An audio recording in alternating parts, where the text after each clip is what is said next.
Hi everyone. Today's story is called Small and Big by Karen Cullum and Ben Wood.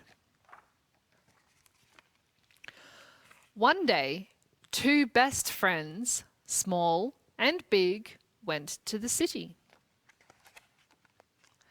"Look at that," bellowed Big. "Isn't that the biggest city you've ever seen?" But Small was too busy watching a droplet of water slink down the window to notice. "Look at that street," thundered Big. "It must be the hugest street in the whole universe." But Small was too busy watching an army of ants marching across the footpath. Have you ever watched an army of ants? It's pretty fun. Well, I like it anyway. "Look at that building," yelled Big. "It reaches right up to the sky." But Small was too busy watching a flutter of autumn leaves dance in the wind. Big smiled and thumped Small on the back. "It's the big things that matter," he said. "Little things are important too," whispered Small. Small and Big wandered through the city until Small spotted something wonderful, a shimmery trail of a slippery snail weaving this way and that down the street. Small followed that silvery snail trail until it disappeared into a drain. "Oh dear," said Small. Just then, the tiniest mouse Small had ever seen scurried out of the drain, down the street and around the corner. Small tiptoed after the teeny tiny mouse as it went this way and that way and this way and that, until it scampered behind a dumpster. "Oh dear," said Small. But then a single blue feather caught on the breeze and floated away. Small chased the feather this way and that way and this, until the wind whisked the feather high and away. "Oh dear," said Small, and right at that moment he realized something big, something gigantic, something enormous. He was lost.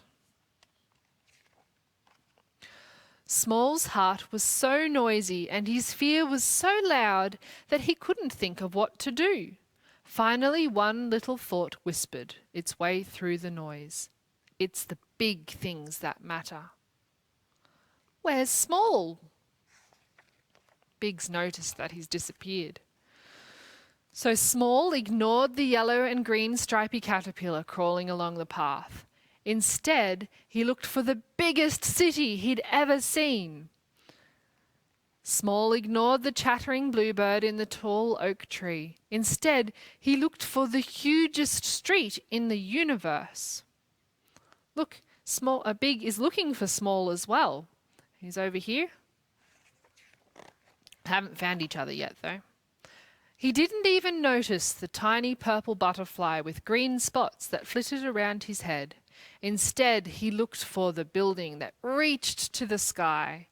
But it was no use. Small was still hugely, gigantically, enormously lost. Small sat in the gutter and cried giant tears that dripped into a puddle on the ground.